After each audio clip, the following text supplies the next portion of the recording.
There's a single mantra that has helped me my entire life bypass fear and make really any dream I've had come true, no matter how scary it seemed, no matter how intimidating it was, or how unprepared or inexperienced I felt. And that mantra is this. You ready for it? Start before you're ready. I'm going to say that again. Start before you're ready. Now, if I were you, Erin, I would get that little phrase tattooed somewhere on your body and live by it morning, day, and night. Because if you don't, here is what's going to be on your tombstone. Because here's the truth, Erin. If you wait until you feel ready to do anything meaningful, you're going to be waiting for the rest of your life. Look, I have been doing this for a long time now. I've supported tens of thousands of entrepreneurs to start and grow their businesses across 160 industries and across 119 countries. And I've noticed some similarities. Among the people who are the most successful, the happiest, the people who are actually contributing the most, they all have one thing in common, and it's this. They all start before they're ready. You see, I think you've misidentified the enemy here, because the enemy, it's not making mistakes. It's not changing your mind, and the enemy is not your fear. The only enemy that you need to defeat, my friend, is not getting started. This is what most of us just fail to realize. Action is the antidote to fear. Action creates progress and momentum. And action, consistent action, is all you ever need to make anything happen in your life. Don't give away your power. So anytime some nasty criticism or BS comes your way, you have to say this. You cannot take me down. I will not give you that power. I want you to make that your new mantra in life. You got to realize that people can say whatever they want, but you do not have to take it in, and you don't have to let it ruin your day. Your time on this earth is so precious, and it's really, really important that you protect your soul.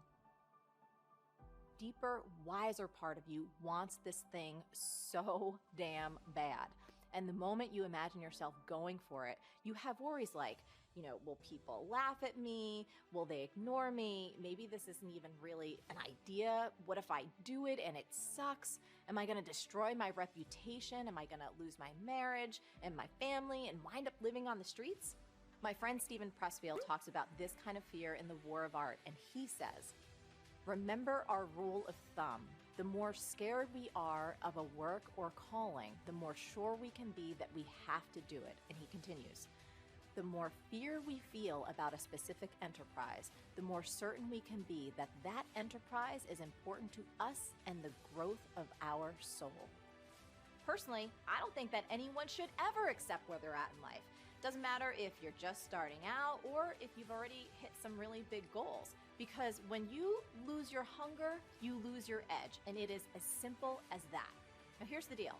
If we humans don't have something meaningful and challenging to work on, we all tend to get lost pretty darn fast. And I'll tell you something else. We can go to some pretty dark places. At least I know that's true for me. So there is some nuance to this, and it's really important that you get it. So you can be 10,000% grateful for what you have right now. You can smell the roses, so to speak. And you can be super hungry and psyched about what's coming up next. Those two things are not mutually exclusive, and it's really important that you get that fact in your noggin. Be boldly not for everyone. So what does that mean? So sales prevention is this beautiful thing in business. And sales prevention is when you proactively tell people, do not buy my product, do not buy my program. You might be asking yourself, why? Here's why. Because not every product is right for everyone. And that's true no matter how great you think you or your product or your service is, because you cannot and will not please every person. So you really want to take that fact and use it to your advantage. You want to focus on attracting your ideal customers and really repelling the rest. So for instance, in B-School, here's what I tell people. Bottom line is this. When you are boldly not for everyone, you're going to attract way more of the people that you are right for. And that, my friend, is the formula for creating raving fans. That's the secret to making your business a real joy to run. And when that happens, you know what starts shooting out of your laptop? No, not money. Integrity rainbows. Now, a mistake I notice a lot of folks making, especially in the beginning, is they want instant results. They want these blockbuster hits like a bajillion followers on social media or millions of dollars in sales after only a few years or maybe even a few months worth of work. I gotta say, patience is one of the most underrated traits in modern business. Do not try and run before you can walk. You gotta take pride in starting small and scrappy, and we try and operate small and scrappy to this day. You've got to be consistent in what you do. You have to be relentless.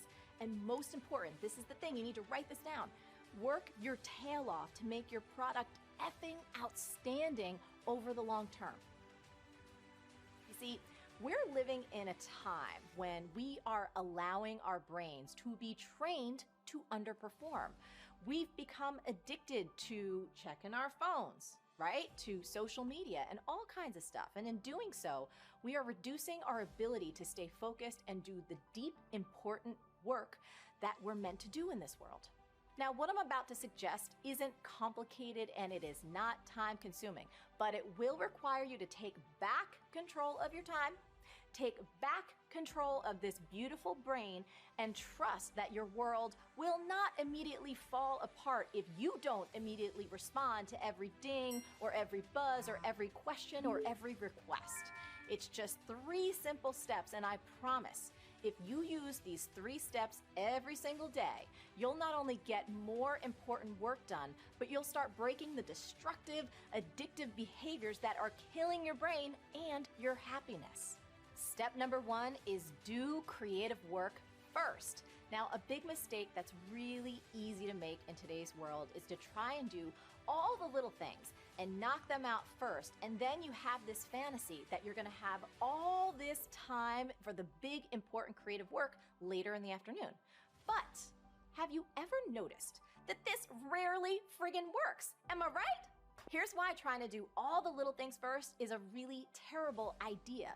Because when you wake up, you have this full tank of cognitive fuel. But what many of us forget is that we only have a finite amount of this super powerful cognitive fuel each and every day.